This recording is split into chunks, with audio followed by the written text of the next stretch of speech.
So we had derived what are called the least square estimators or line fitted, which are as follows: intercept term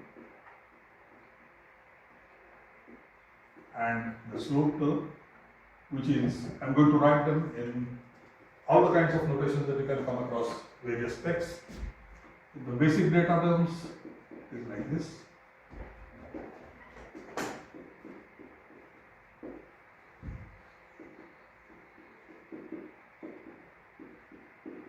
Both of them, if divided by n, become respectively covariance divided by variance.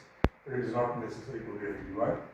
We are going to use this shorthand notation: sum of product of deviation s of xy and sum of squares of deviations of x from its mean. Alternatively, even this could be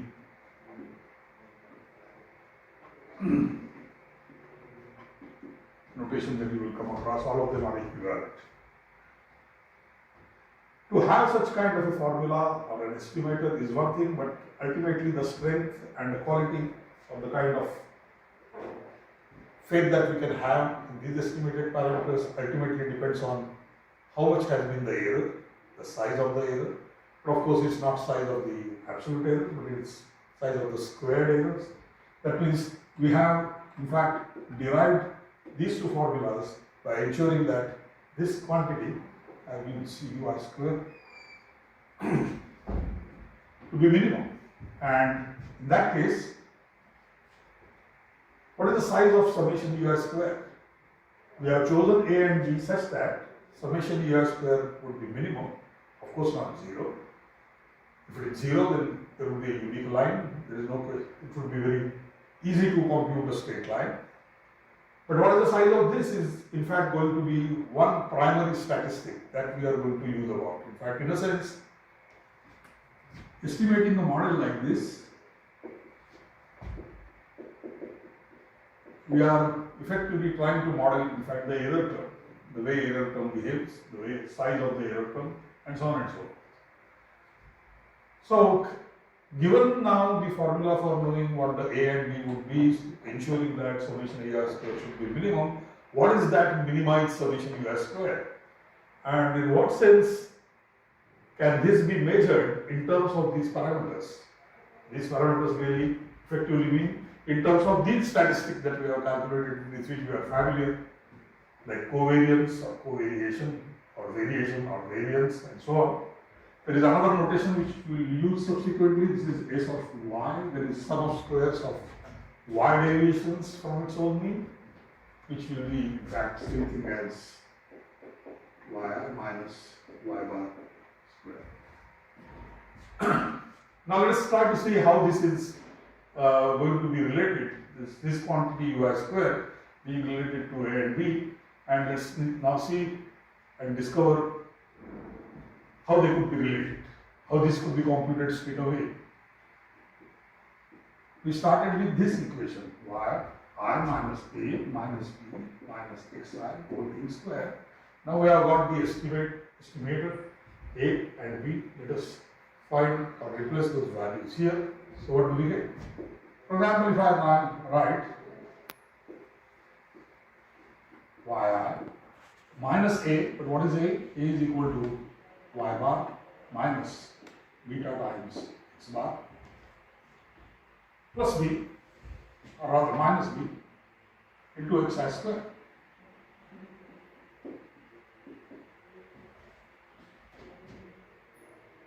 If I now open the brackets inside, this will become minus, this will become plus, and I will interchange the positions of this so as to make this expression easier for further algebraic manipulation, which I can write therefore as yi. I'm going to put square larger brackets minus y bar.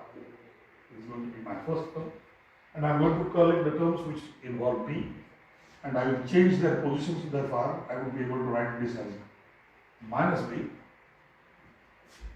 into bracket xi minus x bar,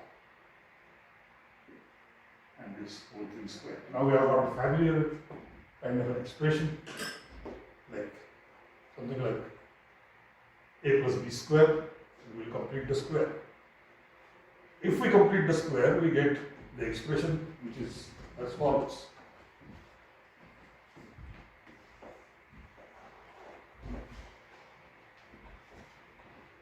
This is my first term of the binomial expansion power 2, and this is my second term.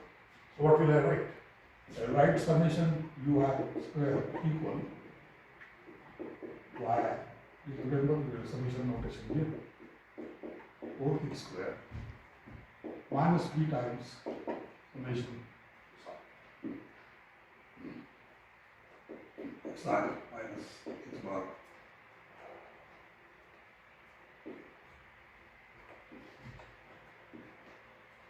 I'm expanding the square, so I'll write this 2 times xi y. I'll write this first.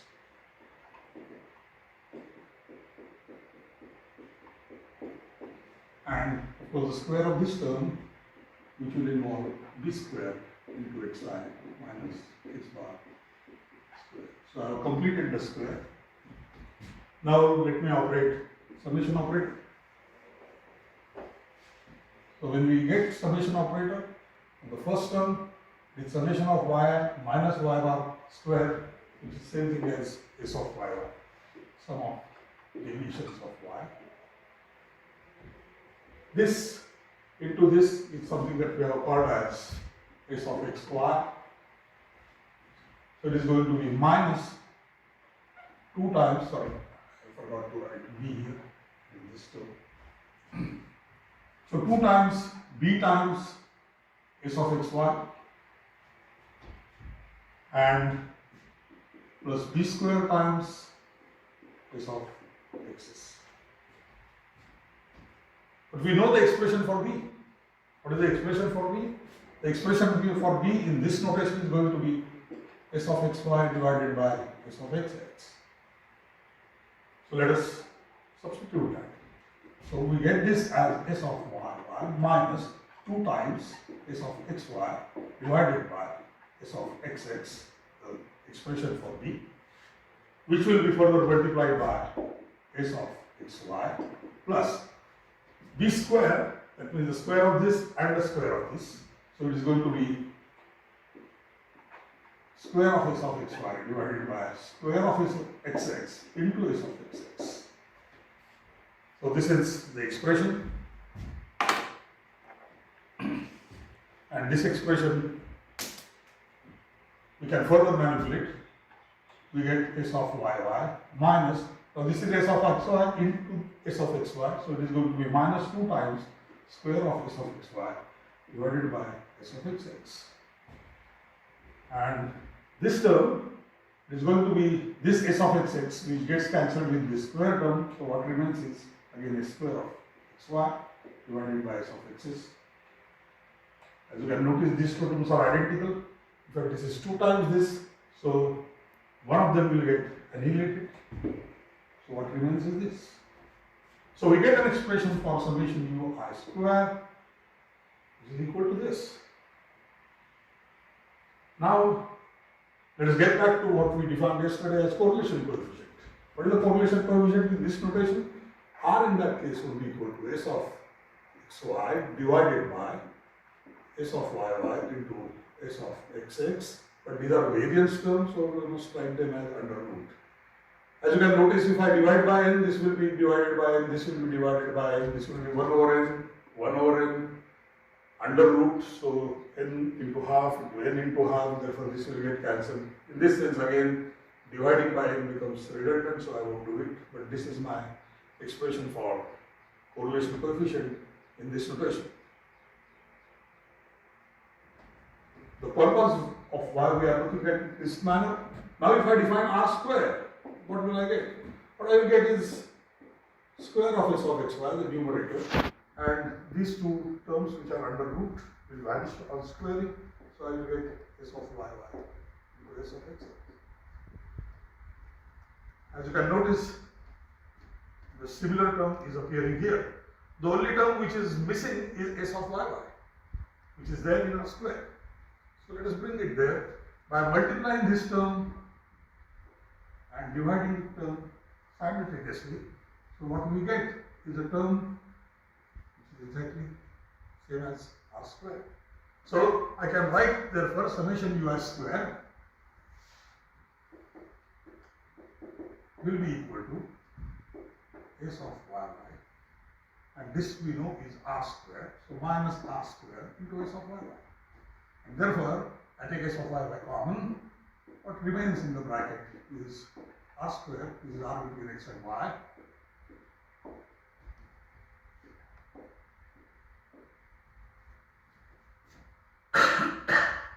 So we get a very simplified expression. What is that expression? The sum of squares of the error term is simply equal to that fraction. As you can see, r square between x and y is going to be less than 1. And 1 minus r square, that means 1 minus correlation coefficient between x and y, is going to be again a fraction less than 1, and it is less than 1 fraction of what? Of s of y, that means variation of y. So what is summation us square? That means what is the size of square error terms? It is just a fraction of s of y. That means variability of y. So what we are getting is the summation us square will be equal to some fraction, and what is that fraction? It is this fraction. So in a sense, all that it is saying is there is some variability of y, that is s of y, and error term, summation of squares of the error term is just a fraction of it. What fraction? It is this fraction. Which means s of y can be decomposed into two parts. One which can be attributed to r square between x and y plus 1 minus r square of x and y. It is this component, when multiplied you get error term. So this remaining part is due to the linear relationship of y with respect to x. And this is something which is related not to x but subtracted for presence of x, because it's a correlation coefficient which is getting subtracted. So the total variability of y therefore can be decomposed precisely into the model that we had started with. There is something which comes from here, there is something which comes from here, and in a way we are able to, in this sense, make two parts of the total variability, that is variation of x, variation of y. One which is attributed to this, because we got this expression by precisely putting those substituted values of the OLS estimates, and the remaining is because of this. This is something which is the first step and the most crucial step, because all that we have now achieved with the fitted line, that we are now able to say what part of y, which is a variability of y, which can be attributed to random term. And what is that part? Take the total variability of y, multiplied by 1 minus correlation coefficient square between x and y. The remaining portion of variability of y, that is variation of y, or divided by variance of y, is due to random term. So the variance of y due to random term is in fact this expression. So we have been able to decompose the total variability of y, one which is due to x and its linear relationship with x, and other with respect to the random term or the random shocks. So we have got a very important statistic to think about. Think about what?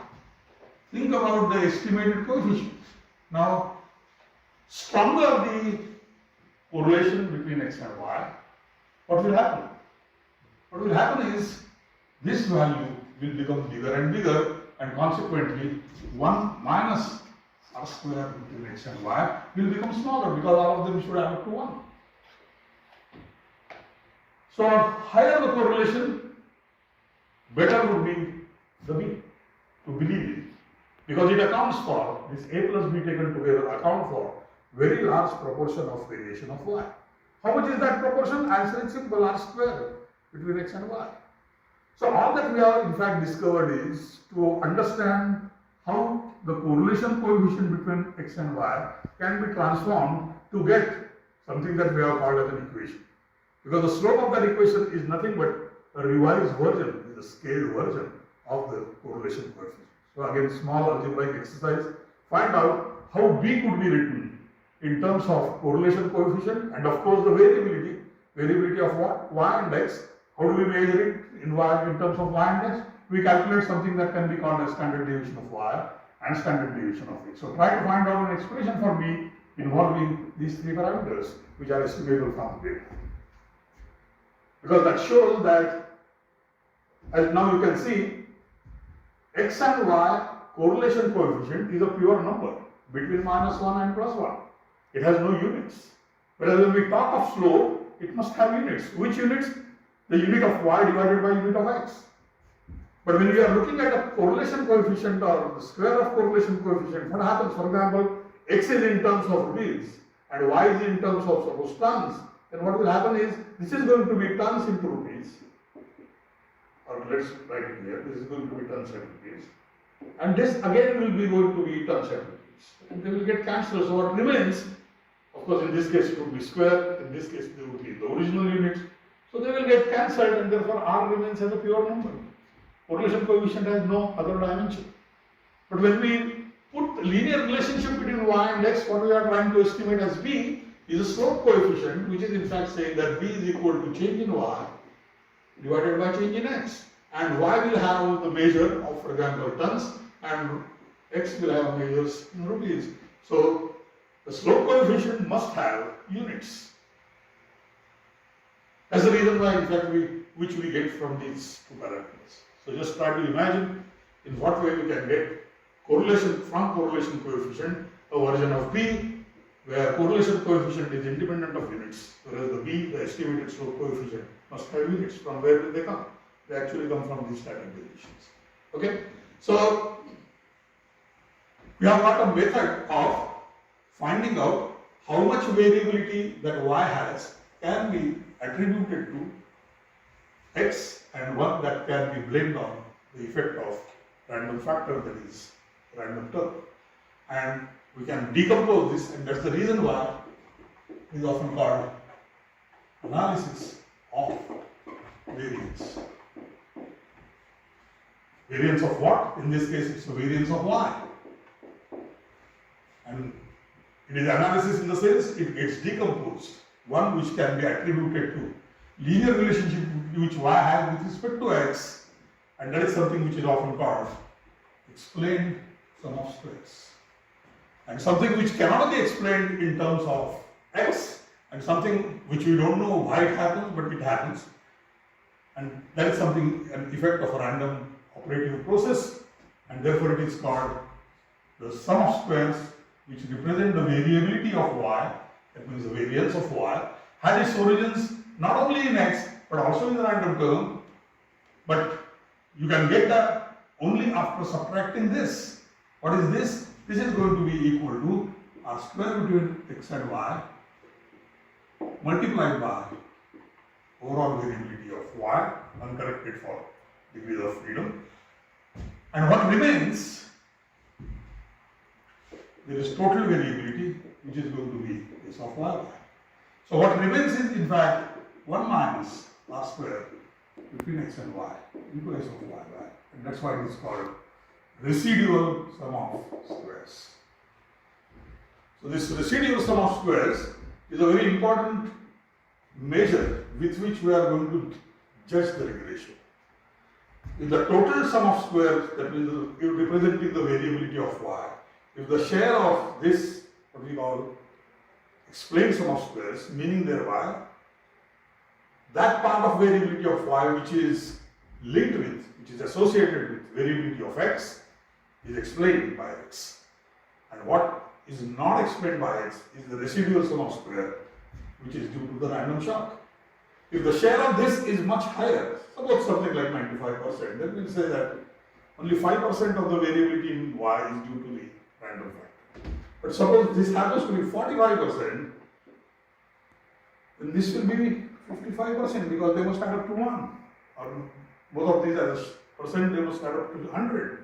So in that case, the proportion of variability that gets attributed to random term is much larger. In that case, our faith in the estimated line given suggested by intercept and the slope term is likely to be weakened. So higher the R square, higher the confidence we are going to have in A and B. And this is something which is a crucial step. That's the purpose of doing analysis of variance. We can always estimate some A and B, but how much faith we are going to have. Now why and when can this kind of a situation occurs where what we thought was to be an explanatory factor accounts for much smaller proportion of total variability of Y, and what can be called as random appears to be larger. First thing that you should suspect is probably it is not X, some other variable. Or it is not X alone, but together with X some other variable, which if added probably will capture how Y varies better, and something that we attribute, something that we don't know, because it's random in nature, is much smaller. So when we start not only estimating the equation, but the question is to have a faith in that equation. How much confidence we have about that equation. Will we use that? That depends on strength of this. That means strength of this in the total variability of Y. If the share of this is much higher, you will have a greater confidence about the estimated line, else it would be weaker. So this is next step which we are going to, in fact when we do a numerical example, we will be doing all this. Now we can see that summation ui square is the what can be called as variation due to random factor or random shock or random term. How could we estimate this? We could estimate this precisely because we had the estimates of A and B. If we did not have estimates of A and B, we would not have been able to calculate something as ui square. That's what we just derived. So ui square depend on availability of A and B. If we have got total n observations, then this variability in the random term, which is the total variability, is estimable only with the A and B, meaning thereby, if I have to talk about something that can be called as not variation, but variance, I have to ask the question, how do I get this variation? I get it only when A and B are available. That means even if I have got n observations, I am going to superimpose on the very same n observations two conditions, that A should be so much and B should be so much. Only then summation ui square becomes estimable. So the genuine degrees of freedom which we get in this case are not n but n minus 2. Why? Because A and B are the two parameters that we have derived. Suppose if we have another factor and yet another parameter, for example b1 x1, b2 x2 and so on, then we would be estimating those many number of parameters, and to that extent the degrees of freedom for the estimation of variance that we are going to have need to be adjusted by dividing and estimating the variance from the total variation. So how many degrees of freedom do we have? The degrees of freedom that we have are in fact in estimating variance of the random term, because effectively we are trying to decompose the variance of y in terms of linear relationship on the one hand and random shocks on the other. So variance is being additive. The overall variance of y comes from these two sources, but the degrees of freedom that would be available for this will not be same as n, but n minus 2 or n minus the number of parameters that we estimated using our estimator. So this is the general procedure, and now you can see I yesterday asked this question. You will get this answer in a numerical example, but you can notice that we did not assume anything about error term. All that we said that there is some error term, but you will notice that summation ui estimated with these parameters with the minimization of sum of squares of error terms condition results into such ui which add up to 0, which means the mean of all error terms adds up to 0. That means they cancel each other. And yet summation ui square associated with them is minimum. This we'll return to this in the numerical example once again, because then you can actually see with the numbers how it turns out to be 0. So generally, how do we estimate individual ui? Is it possible to estimate individual ui? Yes, always possible. Why?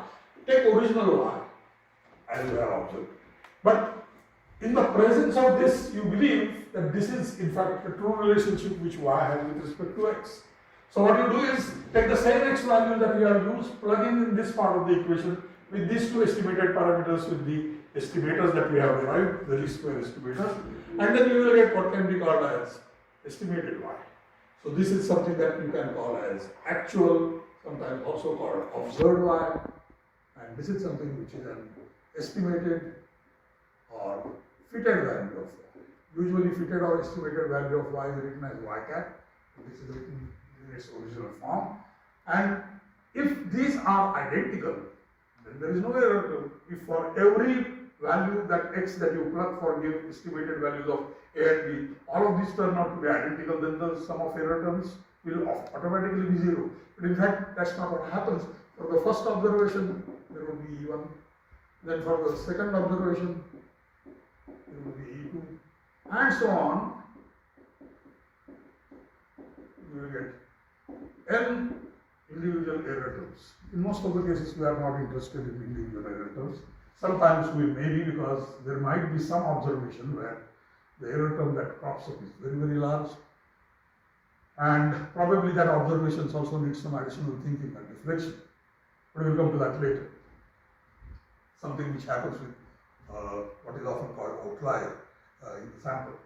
So, now if I take the sum of these, you will notice that the sum of these estimated values and some of these actual values also adds up to the same, meaning thereby the mean of actual values and mean of the estimated values turns out to be identical. And when that turns out to be identical, obviously some of these terms must add up to 0, because in that case summation of yi minus summation of estimated yi, if all of these are going to be in sum equal, then sum of this is going to be equal to 0. In short, we don't have to really assume when we are using least square equation.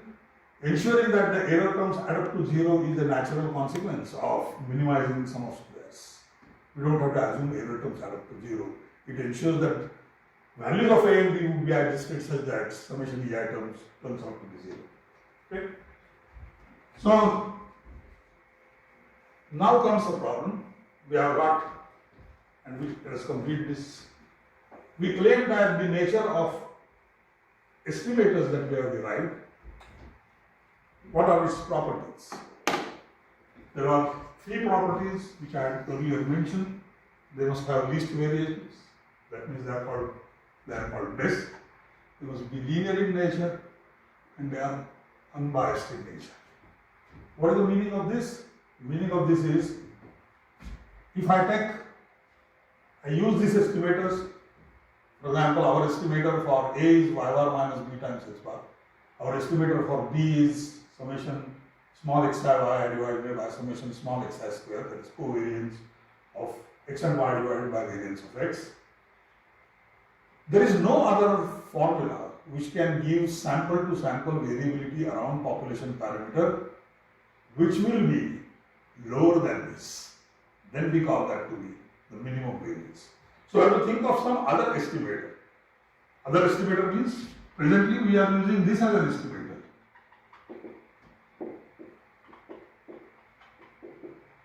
And there will be some other estimator. For example, suppose if I say quadratic deviations. Let me take them in absolute forms. Suppose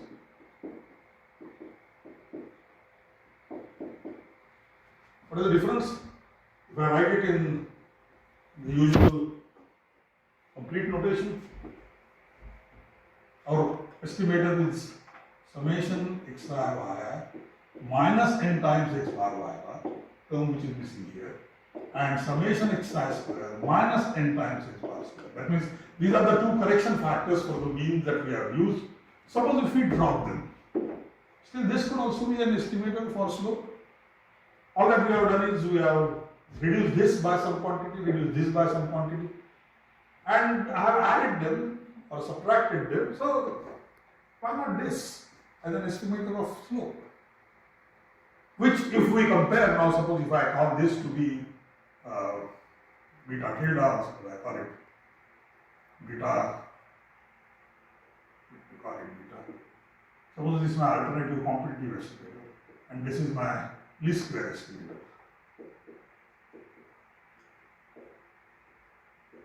This is corrected for the means, both numerator and denominator, and this is uncorrected for the mean. So this could also be an estimator. When we say that this is best, any other, like for this, should be having a variance which is from sample to sample around actual population mean larger than this, only then we call it to be the best, in the sense that it has, among all possible linear estimators, this should be demonstrated to have lowest variance, not zero variance, but lowest variance, and then we call it to be best. Similarly, if we take any such estimator and if we take expected value, we are required to choose between the estimators in terms of another property which is called unbiasedness property. Now again, take this as a problem. Will this be an estimator which is unbiased? Try this. Because what do you require for unbiasedness? All that you require for unbiasedness is the expected value should be equal to population parameter.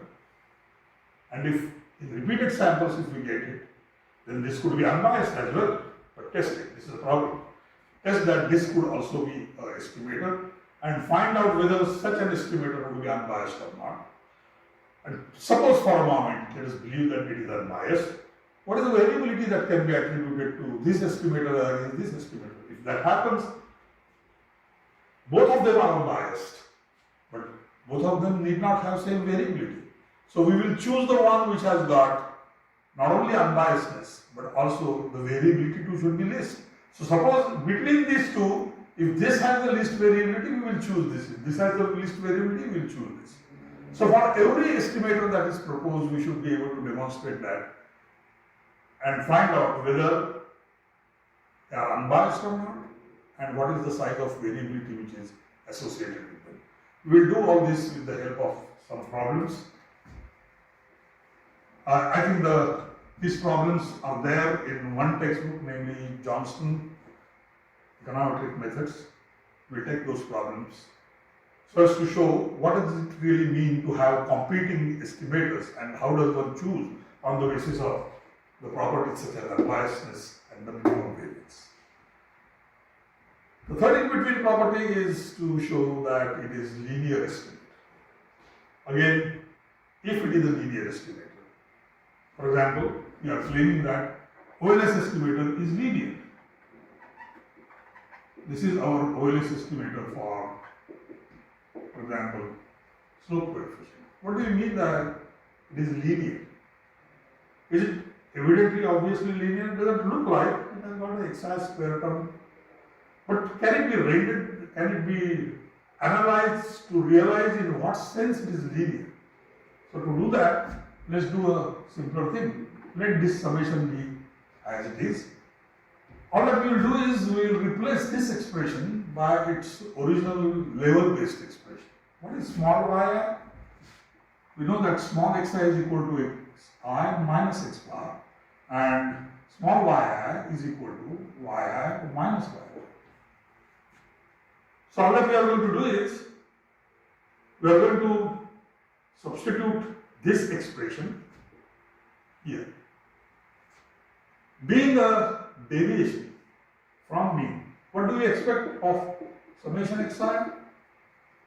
Being a deviation from the mean, which is balancing point for the whole sample observation, summation xi will add up to 0. And of course, summation xi add up to 0, but that does not mean summation xi square will add up to 0. So summation xi square would be some number not equal to 0. Okay? But we are sure that summation xi will be equal to 0. Now using this, let us see how this derived expression that we have, for which we are also use alternative expressions or notations such as this. Now let us see how this can be written in terms of the original level observations of y. So all that we are doing is xi multiplied to this. So just to make it clear, instead of writing summation, let me write it actually in the sum. So I am going to take x1, the deviation of first observation on x from its mean, multiplied by yi, that is first y1 minus y2,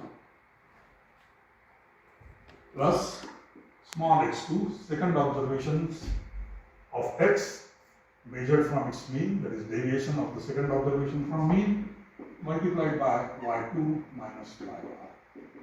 Then x3, y3 minus y bar, and so on till xn,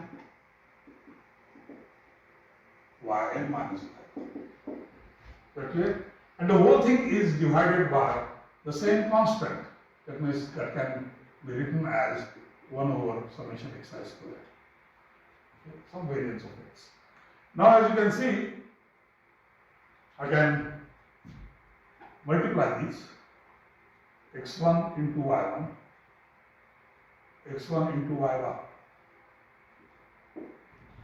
Then similarly x2 into y2 minus x2 into y bar, and so on till xn into yn minus xn into y bar. Of course, the whole thing divided by summation small xi squared. Now, obviously, we can collect these terms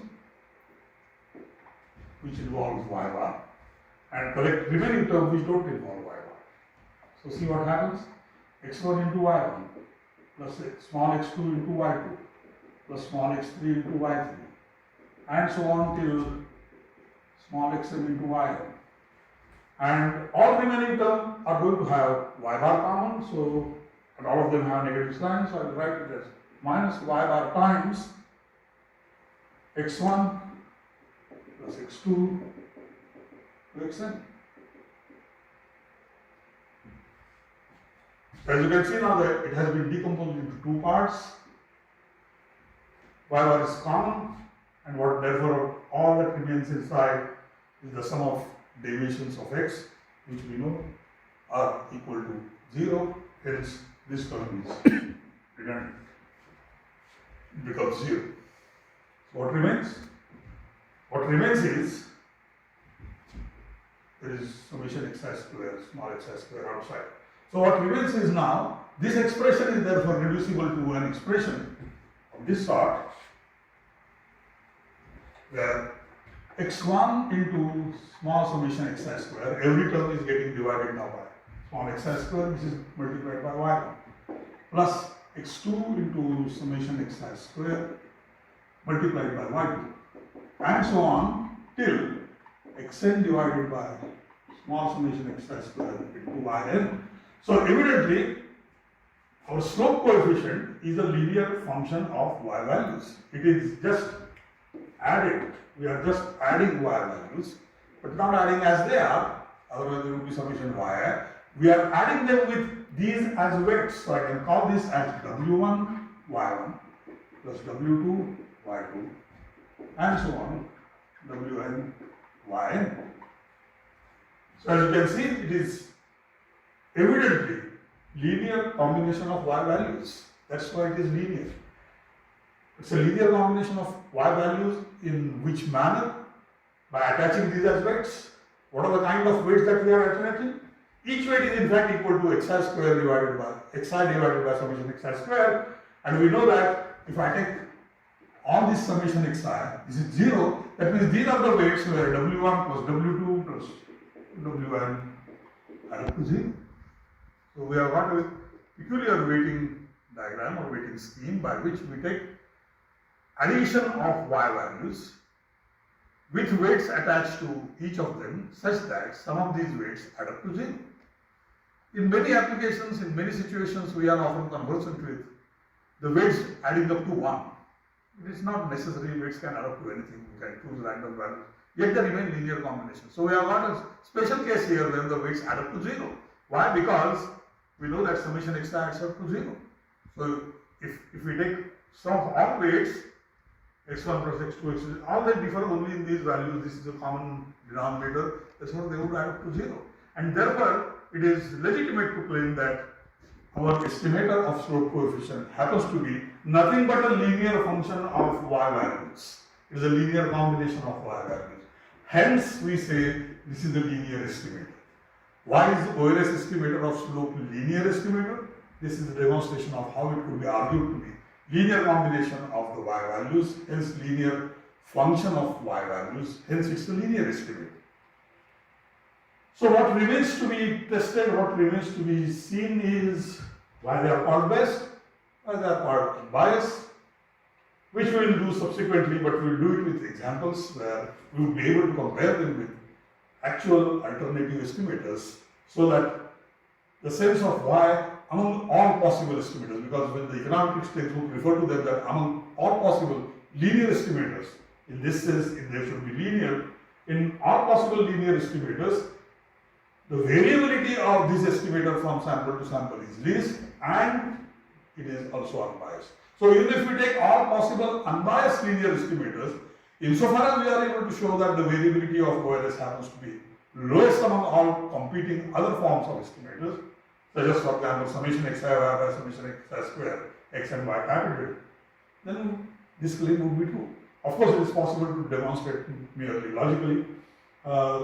So this is the way in which it is to be understood why linear estimator, when do we call them to be linear estimators, and why OLS, for example, slope estimator is linear.